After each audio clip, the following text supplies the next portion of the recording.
Hello বন্ধুরা, তোমরা সবাই কেমন আছো?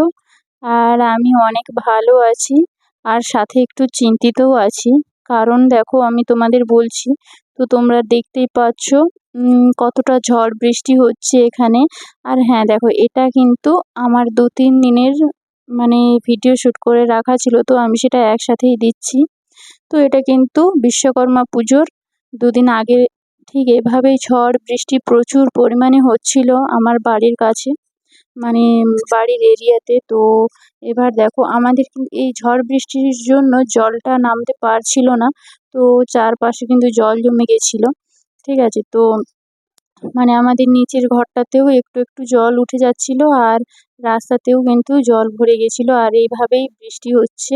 তো প্রচুর পরিমাণে ওই দিনটা বৃষ্টি হচ্ছিল, তো আর সাথে বিদ্যুৎ চমকাচ্ছে। তো আমরা অনেকটা ভয়ে ছিলাম, কারণ আমাদের আন্ডারগ্রাউন্ডে রুমটাতে যেহেতু জল উঠতে শুরু করেছিল, তো প্রত্যেকবারের মতো ওভাবে জল উঠে যায়, তো আমরা প্রত্যেকবারই ভয়েই থাকি।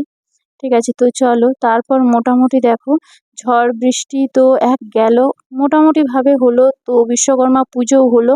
ঠিক আছে, তো জলটা নামার পরে আবার এক ভয় চলে এসেছে। এই যে তোমরা দেখতে পাচ্ছ কিনা জানি না, নদীতে এত পরিমাণে জল বেড়ে গেছে ডিভিসি জল ছাড়ার কারণে। তো কি বলবো, মানে এতটা জল কখনো দেখিনি, একদম বাঁধের ধারে উঠে চলে এসেছে। তো হয়তো বাঁধ কোনো কারণে যদি ভেঙে যায়, তো আমাদের একদম নদীর ধারেই ঘর, তো একদম সব ভেসে যাবে। আর ওই পাশটা মানে ওটা পূর্ব মেদিনীপুর, ওই দিকটাতে কিন্তু মাটির বাঁধ, তো ওদিকটাতে ভয়ের পরিমাণ আরও বেশি। আমাদের পশ্চিম মেদিনীপুরের থেকে পূর্ব মেদিনীপুরের ভয়ের পরিমাণ কিন্তু অনেক বেশি। আর এদিকে শুনছি ঘাটাল তো এমনি প্রত্যেক বছর ডুবে, তো এবছরও তার কোনো ভুল নেই, ডুবে গেছে এবারও। আর সাথে কিন্তু পাঁশকুড়ার দিকটা প্রচুর পরিমাণে বন্যা হয়েছে, তো ওদিকটাও ডুবে গেছে।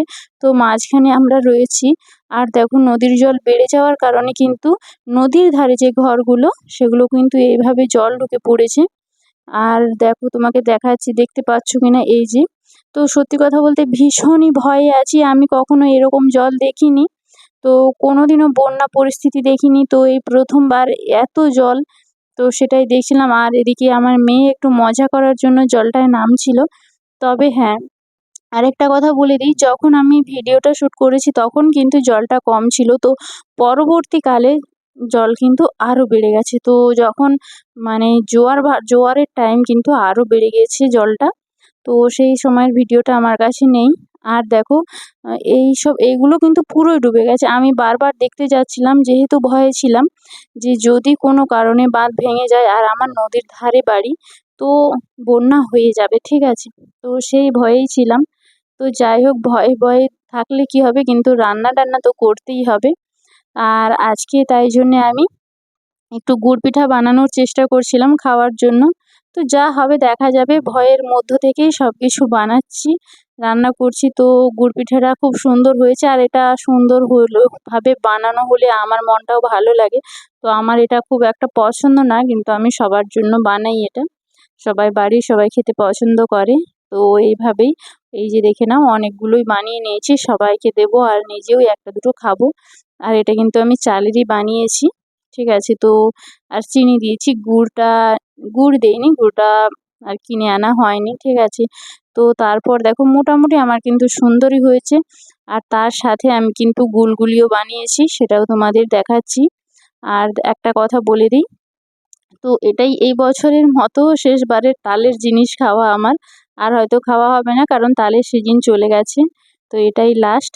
তো চলো, যাই হোক, আমার কিন্তু রান্নাটা সুন্দরভাবেই হচ্ছে, সব কিছু চিন্তাও রয়েছে।